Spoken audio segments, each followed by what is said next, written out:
Welcome. In this video I will show you how to connect to a Wi-Fi network on your HP SPECTRE X360.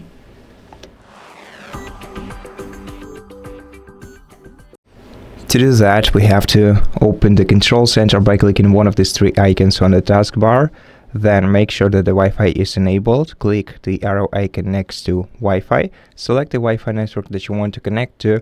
Then if you want to connect to it automatically the next time, make sure to leave this checkbox checked.